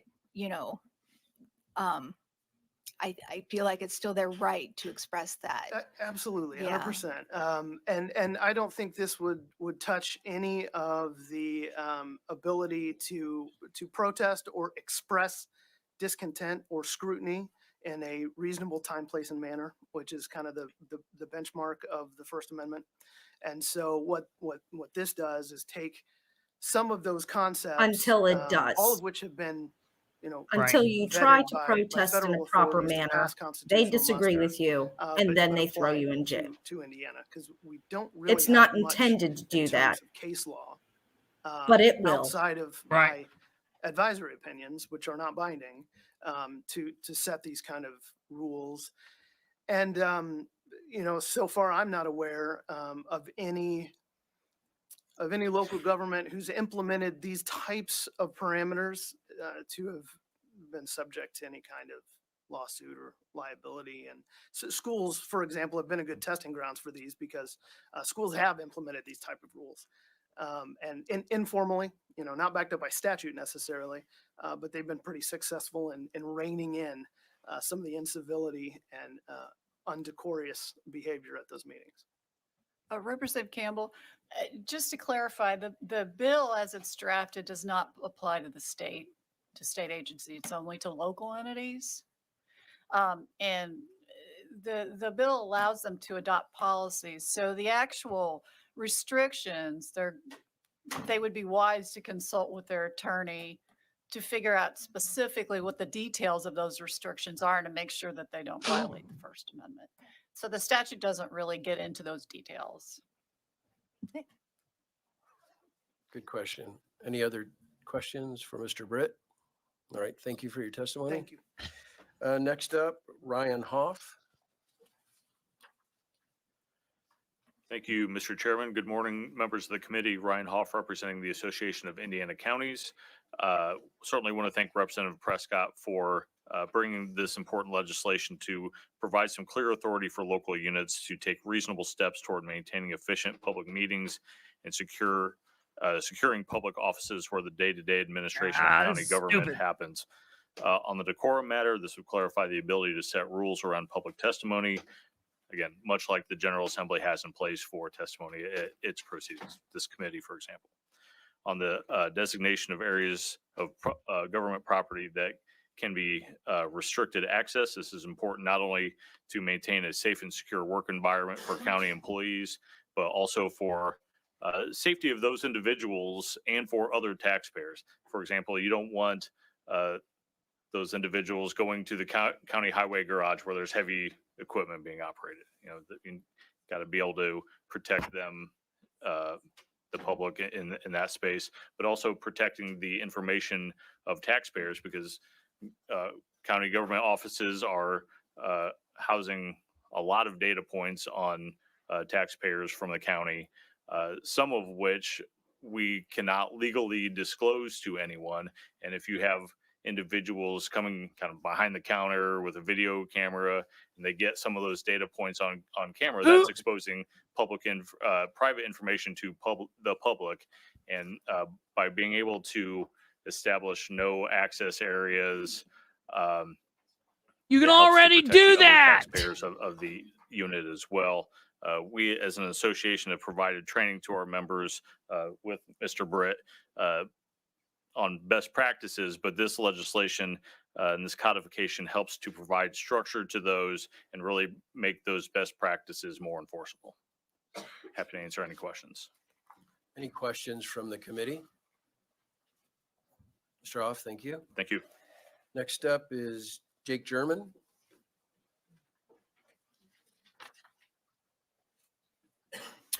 Thank you, Mr. Chairman, members of the committee. Jake German with Barnes and Thornburg on behalf of the Indiana County Commissioners. There's not much that the first two speakers have not articulated. This is an important piece of legislation. We appreciate Representative Prescott's lead on this. It's more difficult today. It's more difficult to be an elected official. The meetings when you all go back home to your third house and the public and it gets more challenging with these things and being shoved in our elected officials' faces. The operation and continuity of county government is paramount. There's work that has to be done at the local level to serve the constituents. And as Public Access Counselor Britt always reminds us, those of us that work in local government, it absolutely is a delicate balance between the operations of government and the transparency that our citizens expect. This piece of legislation does nothing to upset that balance. This is simply a piece of legislation to ensure the current good practice of government and to protect our local government officials if and when certain activities become too burdensome for that operation to continue. And thank you again for this committee's willingness to look at the amendments and the drafting, and happy to take any questions. Any questions for Mr. German from the committee? Seeing none, thank you. I do want to acknowledge that Representative Hatcher has joined us this morning. I understand she struggled with the roads getting in. Just thankful that she Thank you, arrived John. safely, so that's good news. Of course. Jenna Bentley?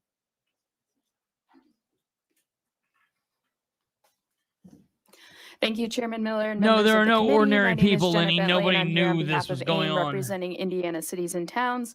I'm here today to support House Bill 1338. We really appreciate working with Representative Prescott on this piece of legislation. AIM members want to ensure our meetings are as transparent as possible, but also seek the clarity to ensure that they're productive meetings. Ryan hit on it a lot too, but the piece about where restricted areas in government buildings, our attorney gets calls about this probably daily because of those 1A auditors going in areas where they shouldn't. We have utility offices. So I don't want to be redundant, but really appreciate Ryan bringing that up as to why this bill is necessary. Happy to answer any questions, and thank you for the opportunity to speak. Appreciate the testimony. Any questions from the committee for Jenna? Thank you. And the final individual to sign up, and if you're here to speak on it and haven't signed up, please do so, is Bob McCoy. Thank you for joining us. Thank you for having me. My name is Bob McCoy. I'm the mayor of Winchester, Indiana. Appreciate JD bringing this up. Very important that something needs to happen. I've been dealing with this since May of 2022. Meetings started getting really aggressive. People just tell them they have three, please introduce yourself, where you live, what's your business, basically just simple questions. I don't have to tell you who I am. You might as well just shut your clock off because I'm not going to go by the 3-minute rule. You're violating my rights. I'll stand here as long as I want. So that just slowly got worse every meeting. We told them sit down. I even went as far as citing them for disorderly after pounding the gavel 3 times saying you're out of order. Everybody in the room saying you're all out of order. I mean, and it's not, can't compare it to what happened at the Capitol, but what happened on December 5th of 2022 was it just got so out of hand that I walked out of the room after the meeting adjourned and the crowd just took over. He walked out after the meeting chambers, adjourned? got up on the bench, was slamming the gavel. You're out of order. Why don't you take a seat here? You're going to be the new councilman. I mean, so it's just been crazy. And I think somebody else hit on it. Our residents do not want to come to our meetings. We've got 2 or 3 people that have pretty much monopolized our meetings since May of 2022. Nobody goes to the bloody meetings. Nobody ever did. Of 23, after I ended up filing a protective order against an individual for harassing me, my family, my secretary, and our local attorney. He even went as far as going to our attorney's office and filming clients going in and out. So it got really ugly. I started carrying a gun, which I never carried before. But did you see any I got a letter from one of the No. residents, which this kind of it strikes home for all of them. I'm a resident. I have city business. I want to address the city council, but it's a circus. Why are these buffoons allowed special treatment and can take over a meeting? They ran the council, which all these people ran for office and lost. How long has this gone on? How long are you going to allow it? I found this form. Will you get it to the council? I do not want my personal information, so I put fake. Their email was rather not say winchesterin.gov. they did not want to basically give their information because they were afraid of retaliation. Because that's a lot of times when somebody did speak up at a meeting, they would get hammered on Facebook or whatever, even threatening to go to their house and film or whatever.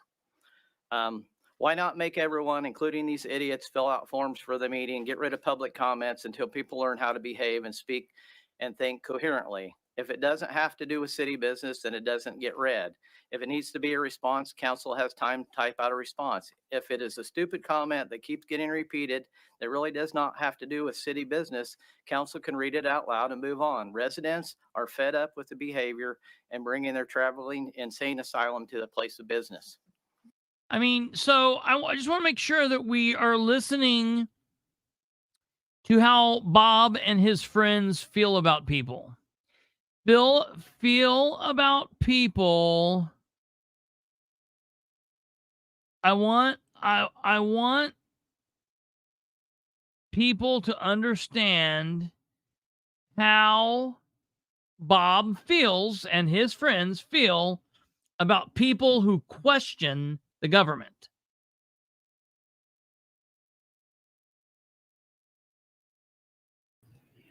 The thing that irritates me is I've never been disruptive in a meeting. Niles has never been disruptive in a meeting. Right. Coy has never been disruptive in a meeting. Eric is very respectful in meetings. Yeah. These people all ran for office.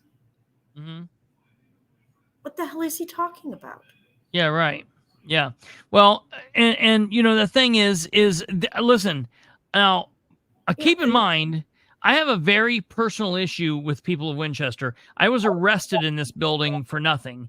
So there have been times that I have been mouthy in a Winchester meeting, but I've never crossed the line. I've never been anywhere nearly as crazy as Josh.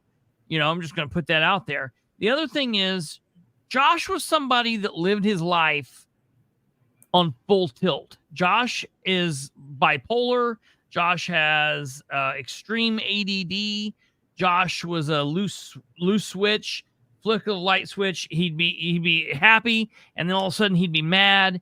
We'd be happy and joking. Then he'd go off on us. He'd do that to his family. He just does it to everybody. Okay, Josh lived his life crazy. One of those aspects of his life also happened to be going to meetings and being crazy. So what they're wanting to do is the majority of us do not do that. We ask questions. We want to hold them accountable. We're going to put them on YouTube. We're going to do a show about them. What are they going to do? Shut YouTube down? Are they going to come tape my mouth shut? Are they going to come handcuff me again inside my building? You know what I mean? Like that's crazy to me. So they're wanting to make these laws now to handcuff all of us based on the actions of a couple people, not all people who are activists and involved and want to fight for the right is crazy and loud and obnoxious and cursing and carrying on. I'm not saying you can't do that. You got a right to say whatever you want to say. I'm saying I don't conduct my business that way. And that's the same thing I always told Josh and Bob and everybody else. I don't conduct my business the way that Josh does. Bob has been vulgar to me. Bob has said things that have been unbecoming. And when Bob and I are two people talking, yeah, there's been times that Bob and I have had words, but that doesn't happen in a meeting. And all I do is I give it back to Bob as much as he's got it. I've also apologized to Bob. I've also talked politely to Bob, so it is what it is. But this kind of crap is nonsense. And what to hear what he's talking about and to hear what he's saying is complete horseshit. To hear that him and his friends, what did Lisa write this? Did his wife write this? Did Kirsten Wallace write this? About the idiots in Winchester and the stupid and the insane asylum and the buffoons. Dude, it's a buffoon, man. But this is nonsense. This is maddening.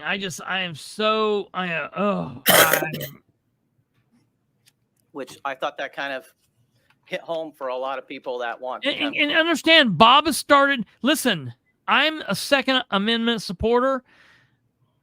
I hope everybody in this room has a gun. But I want you to understand what Bob said. Bob started carrying a gun because someone was carrying a camera. That's scary. If maybe Bob is the kind of person that maybe shouldn't be carrying a gun. If he feels he needs to carry a gun because of a camera, then maybe that's concerning. Under our meetings. And I go back to December of last year. I talked to Luke Britt, and I talked to our prosecutor. I talked to our police chief. Our prosecutor basically said, don't put hands on him. Okay, what do you want us to do? Well, ask him to leave. Well, you ask him to leave, cuff me. I'm not going nowhere. You can drag me out of here. That's what we get. So we did. Look at implement rules JD, of how decorum. proud he is of himself, rocking back and forth like a weirdo. What's the deal with this? He is so proud of himself. This meeting, I want you to know, is being shot and recorded on January 16th. You know where Josh Kimbrell was on this day? He was in jail. They are all aware, heavily aware of what Josh should be. I want to say for the record, Josh Kimbrell should probably be in prison the rest of his natural life. I'm perfectly fine with that. It fits the crime. Good riddance to bad trash. It is what it is. Up and yelling at council members. It's got nothing to do with standing up and talking. Yeah, right. It's got to do with what he did in his home, not what he did outside of his home. Okay? That's just... The protective order was filed on things that happened outside of meetings. Sure. Yeah, right. Yeah. We told Josh not to bloody do. Yeah. Right. Listen, Josh was new to this. I've been doing this for a long time, and I don't like saying this because I don't like it makes me look like a big head. I've got a lot of shit changed. We've changed a lot of shit. We've done a lot of good. Josh talked about a lot of change. Let me tell you the only change that I see that Josh has made. Josh is now kind of, fucking us with this stuff with JD. Josh has people calling me a child molester. Josh has people calling Brandon, names. Josh has essentially ended the political career of an excellent candidate that I will not name, but was, I'm going to be very clear, was one of the good ones. But because of a close association, has said there's just no way I could probably run again. So there was no change. Josh filed no lawsuits. Josh made no change. Josh was a blowhard, and Josh was a bad guy hiding. Okay, he was a wolf in sheep's clothing, is what we got with Josh, and that's that.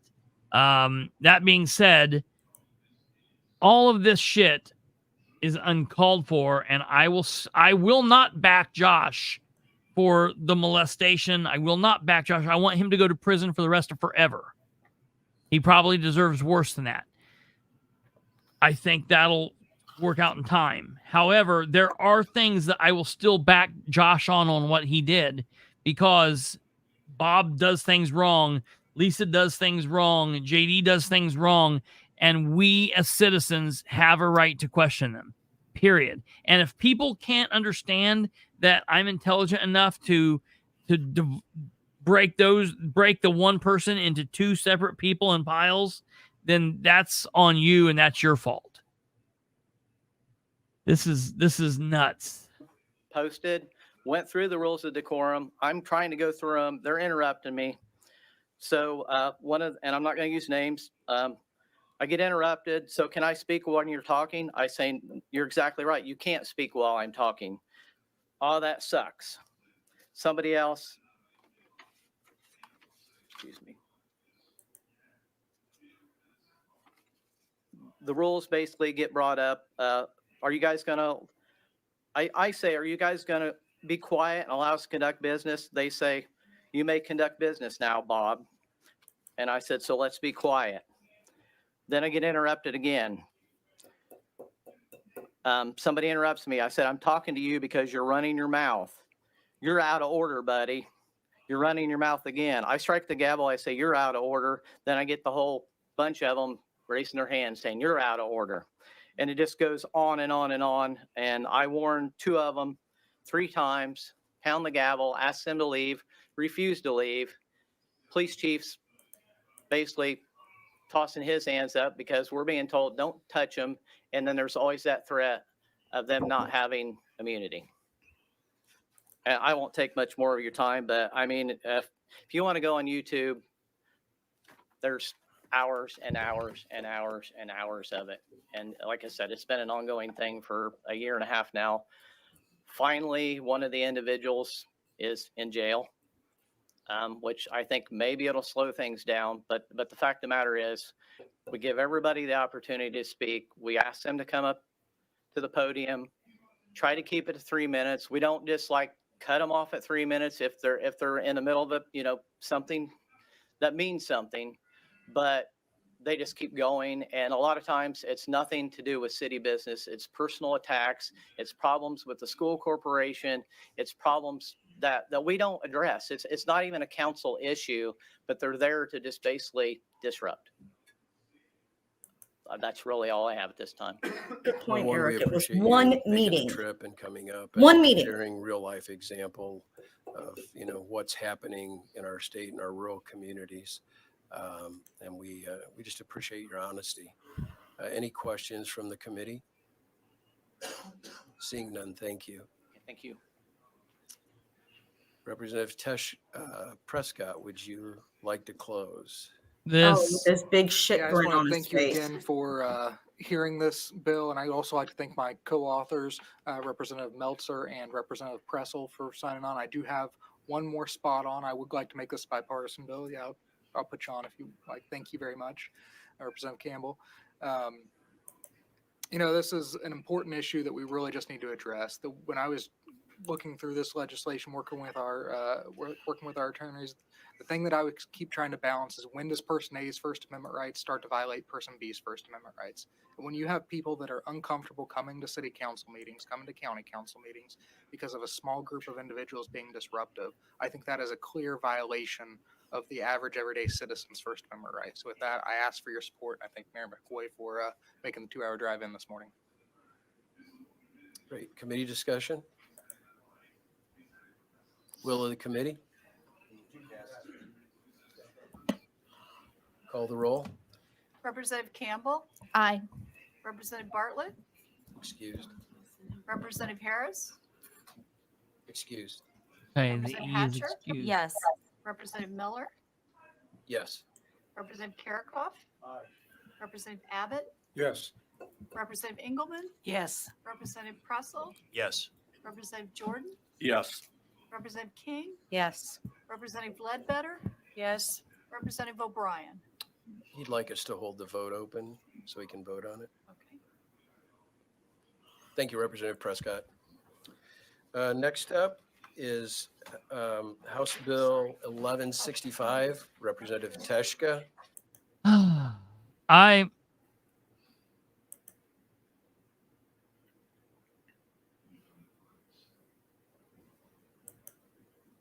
This makes me so mad. I just have nothing really more to say. It's so frustrating, and it's so, I'm at the same time, I am mad as hell at JD Prescott. I am mad at Bob McCoy. I am mad at Luke Britt. I am mad at Josh Kimbrell. I'm mad at just a lot of people, and I'm mad that there's going to be 70 Republicans and 30 weak-ass minded Democrats in a House that are going to vote for this, and they're going to kick this over to the Senate, and they're going to vote for this, and it's going to just make shit hard. It's going to make shit hard.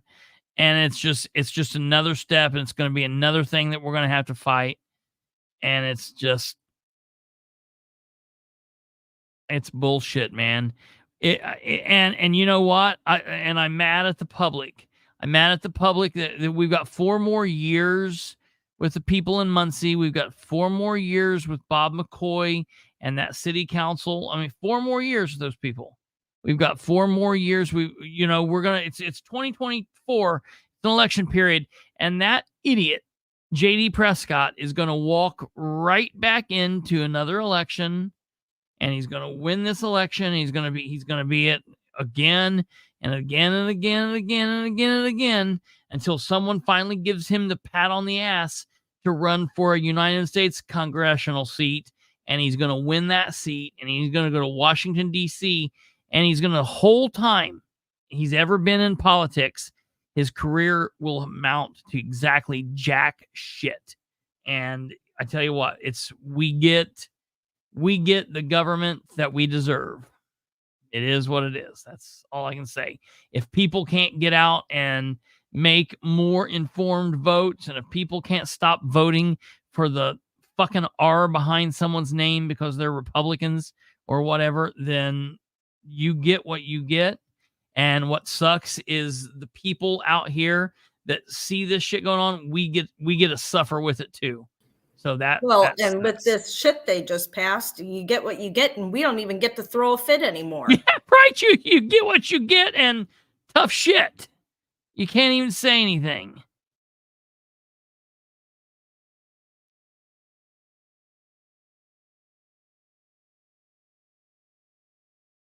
Shit. No time off. Hell, we're in the middle of an election period. This will be old news tomorrow, and things will be back to work tomorrow, folks. We're going to find a way to fight against this, and it'll be what it'll be. That's what's going to happen. We will fight against this. And, I have a bad feeling that the fight against this is that all our asses end up arrested, and we have to take it to court. Listen, now let me be very clear. This is the hill worth dying on. Yeah, absolutely. So for the record, there were times where I would tell Josh, hey, don't push this. This is not this is not a hill worth dying on. And Josh would be like, I'm going to do it anyways. This is a hill that is worth dying on. This is if you say something in a meeting and you stand up and you're respectful and you're saying, I disagree, and they come and slam you into the wall, you walk out of there smiling. You walk out of there smiling, knowing that they just messed up. So, yeah, I'm going to fight this 1,000%, and it'll be what it'll be. Oh, Leo 68. Absolutely. It's got JD Prescott written all over it. It's as fascist as you possibly could make it. Absolutely gross. All right. I'm off here. There is For the Betterment of Humanity, JD's cat. And that makes everybody feel better. We will overcome this, people. It just sucks. Listen, this is just one of those nights you get punched in the teeth and it really hurts. We're going to wake up tomorrow and we're going to fight full steam ahead. It'll be back on like Donkey Kong and all the way to the top of the pile we go. That's the way it's going to be, because good will overcome, and all of the shit that they do in the dark, the lighthouse will shed the light on them, and the spotlight will find out their dirty deeds, and we will call them to justice. Ladies and gentlemen, you have a wonderful evening. We will be back. Tomorrow is Thursday. Here's what you can do. We can do a show tomorrow, and then we can take off Friday and Saturday and come back on Sunday all feeling refreshed. You guys take care. God bless. Have a good night. I will see you tomorrow at 9 p.m. Eastern. Hey, remember, go to this thing in Madison County. I'm going to try to stop in the evening and see what goes on. I will be on live tomorrow at 9 p.m. So be here or be square. Be here. I'm always afraid I'm going to say the other thing. So, all right. Good night. God bless. Take care. Goodbye.